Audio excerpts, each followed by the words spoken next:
जय श्री राम। कक्षा 10वीं के छात्रों, त्रैमासिक परीक्षा 2024-25 कक्षा 10वीं गणित विषय का आपका जो पेपर होने वाला है कल यानी कि 23 सितंबर 2024 के दिन, उसका फुल सॉल्यूशन लेकर आ गए हैं।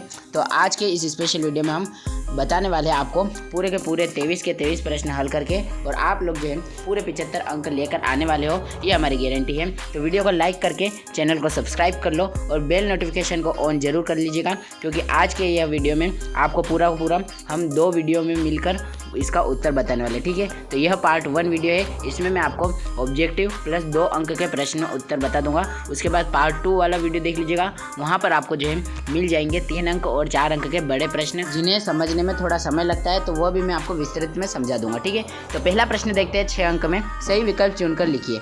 पहला है 96 और 404 का HCF होगा, तो इसमें आप 4 लगा लेंगे, क्योंकि 4 ही वह चीज़ है जिसमें कि 96 और 404 दोनों आ जाए एक ही पहाड़े में, ठीक है। उसके बाद निम्नलिखित में से कौन सी एक अपरिमेय संख्या है, तो तीनों ही रूट के अंदर है, तो यहाँ पर उपरोक्त सभी कर लेना है आपको। उसके बाद यहाँ देखिए, बहुपद x² प्लस 7x प्लस 10 के शून्य कौन कौन से होंगे ना। तो शून्य निकालने के लिए पहले तो a और c को गुणा करेंगे, 10 आ रहा है। अब 7 को ऐसे 2 भागों में तोड़ो जिनमें जोड़ने पर वापस 7 और गुणा करने पर 10 आ जाए। तो 2 और 5 को अगर आप गुणा करेंगे तो 10 आ रहा है आपका, तो यह b वाला आपका सही हो जाएगा, +2 और +5। उसके बाद नेक्स्ट देखिए, निम्नलिखित में 2 चरों में रेखिक समीकरण कौन सा है ना। तो रेखिक समीकरण की शर्त क्या होती है कि उसकी कोई भी घात ना हो ना। तो ऊपर के तीनों की तो घात है, किसी की 2 किसी की 3, लेकिन यहाँ डी वाला देखेंगे अगर आप 5x + 6y = 7, इसकी कोई घात नहीं है, इसलिए यही आपका जो है रेखिक समीकरण हो जाएगा, ठीक है। अब नेक्स्ट देखते हैं 5वां समीकरण, x³ + x - 1 = 0 के मूलों की प्रकृति किस प्रकार की होगी। तो यहाँ पर आपको लिख लेना है वास्तविक और समान, वास्तविक और भिन्न, तो फिर आपको जो है वास्तविक और भिन्न कर लेनी है, ठीक है। उसके बाद अब यहाँ देखिए, बिंदु -4 - 7 किस चतुर्थांश में स्थित है ना। तो जब दोनों x और y माइनस हो जाते हैं तो वह कौन से चतुर्थांश में स्थित होते हैं, वो आपके जो है तृतीय चतुर्थांश में स्थित होते हैं, ठीक है। x के नीचे तृतीय स्थित चतुर्थांश में। उसके बाद अब यहाँ देखें, निम्नलिखित की पूर्ति कीजिए। तो निम्नलिखित के स्थानों की पूर्ति करनी है, तो √2 एक संख्या है अपरिमेय, अभी आपने ऊपर पढ़ा। रेखीय बहुपद ax + b का शून्य कौन सा होगा, तो -b/a है ना। आपको x के बराबर में ले जाना है इनको, तो -b/a इसका उत्तर हो जाएगा। समीकरणों 2x + 3y = 5 में यदि x = 1 तो y का मान ज्ञात करना है ना। तो आपको x की जगह -1 रखना है, तो इधर -2 प्लस यहाँ 3 आएगा, तो फिर आपको y का मान +1 मिल जाएगा, ठीक है। अब द्विघात समीकरण ax² + bx + c = 0 में विविक्त कर का सूत्र क्या है ना। तो आपने अगर 4 पाठ पढ़ा है तो आपको विविक्त कर का सूत्र b² - 4ac आया होगा, जो कि श्रीधराचार्य सूत्र में भी उपयुक्त होता है। अब 5वां प्रश्न देखें, सभी त्रिभुज समरूप होते हैं, तो समबाहु त्रिभुज समरूप होते हैं। 9 और 7 समांतर माध्य होता है, तो इसका समांतर माध्य जोड़कर आपको 2 का भाग दे देना है। तो यहाँ 9 + 7 अगर आप जोड़ते हैं और इसमें 2 का भाग देते हैं, तो सिंपली यहाँ पर 16/2 यानी कि +2 उत्तर आता है, +8, ठीक है। तो इस प्रकार से इसका उत्तर आप 8 कर लेंगे। तो आपने जो है अभी सही विकल्प और रिक्त स्थान देख लिया है। अब सत्य असत्य की तरफ बढ़ेंगे। प्रत्येक वास्तविक संख्या एक अपरिमेय संख्या होती है, तो यह असत्य है, क्योंकि अपरिमेय संख्या और परिमेय संख्या के योग को ही तो वास्तविक संख्या कहते हैं ना। अब द्विघात बहुपद के अधिक से अधिक 2 शून्यक हो सकते हैं, तो यह सत्य है। 2 संख्याओं का गुणनफल उनके HCF और LCM के गुणनफल के बराबर होता है, तो यह भी सत्य है।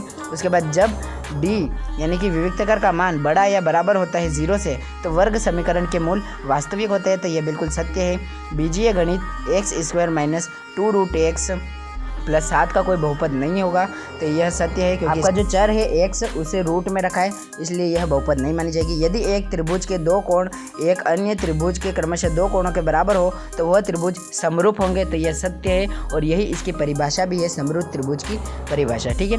अब इस प्रकार आपको जो है प्रश्न क्रमांक 4 देखना है, सही जोड़ी बनाई है। स्तंभ अ के ऑप्शंस को आपको स्तंभ ब से मिलाना है। तो पहला है 9 और 7 का LCM होगा, तो इसमें आप 27 कर लेंगे ना। 9 और 27 का LCM 27 हो जाएगा। उसके बाद द्विघात बहुपद ax² + bx + c के शून्य का योग कितना होगा, तो इसमें आपको -b/a रख लेना है ना। अगर गुणनफल पूछता तो c/a कर लेते। x प्लस 2y प्लस 3 बराबर 0 में यदि x बराबर 0 हो तो y बराबर कितना होगा।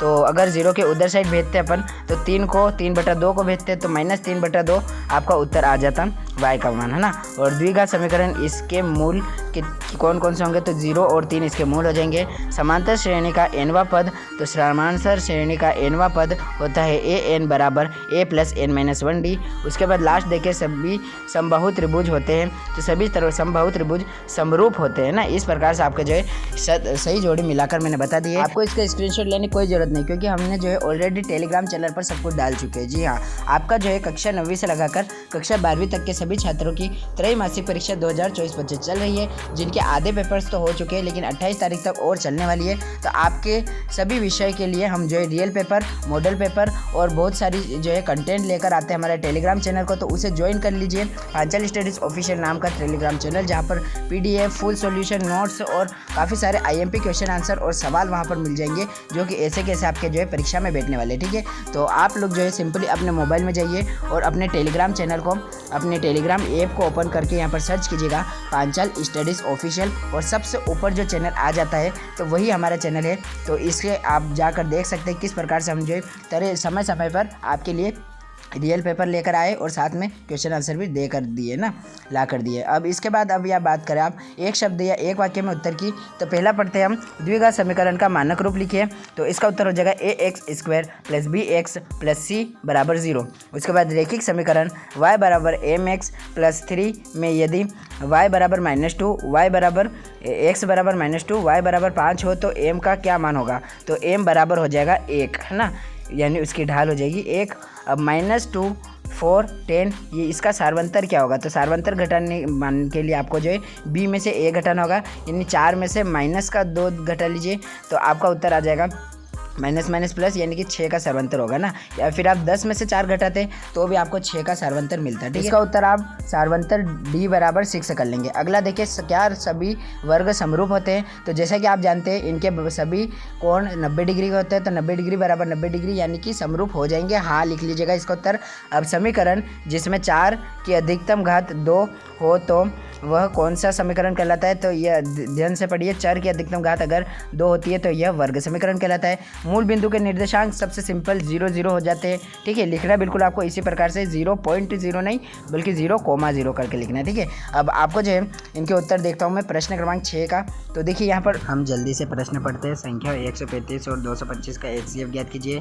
दर्शाइए कि 5 - √3 एक अपरिमेय संख्या है। 4u² + 8u का शून्य ज्ञात कीजिए। द्विघात बहुपद के शून्यकों का गुणनफल ज्ञात कीजिए। दो संख्याओं का अंतर 26 है और एक संख्या दूसरी संख्या की 3 गुनी है, तो उन्हें ज्ञात कीजिए।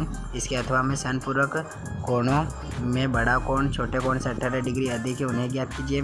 प्रश्न क्रमांक 11वें में समीकरण युग्म, इसको प्रतिस्थापन विधि या फिर विलोपन विधि वाला, है ना। इसी प्रकार से प्रश्न क्रमांक 14, 15 सब के सब 2 अंक में आपको जो है पूछे जाने वाले हैं। उसके बाद प्रश्न क्रमांक 18 से लगाकर आपके जो है 3 अंक और 4 अंक के प्रश्न आ जाते हैं। ठीक है, जितने भी अंक प्रश्न है आपके, इन सब का उत्तर मैं पार्ट 2 वाले वीडियो में देने वाला हूँ, जिसका डिस्क्रिप्शन बॉक्स पर मैंने जो है लिंक दे दिया। ठीक है, इस प्रकार से हमने जो है एक PDF तैयार करके रखी है, तो वो PDF आपको टेलीग्राम चैनल पर मिल जाएगी। अन्यथा आप जो है पार्ट 2 वीडियो देखिएगा, उसमें मैंने अच्छे से आपको जो है प्रश्नों के उत्तर समझा है। इसके अलावा कक्षा 10वीं और 9वीं के जितने भी छात्र हैं, आप लोगों ने अगर अभी तक अपना सिलेबस और ब्लूप्रिंट नहीं देखा, त्रैमासिक परीक्षा में कितने पार्ट तक आपका आने वाला है सभी विषय में, तो यह वाले वीडियोस चेकआउट कर लेना चैनल पे विजिट करके।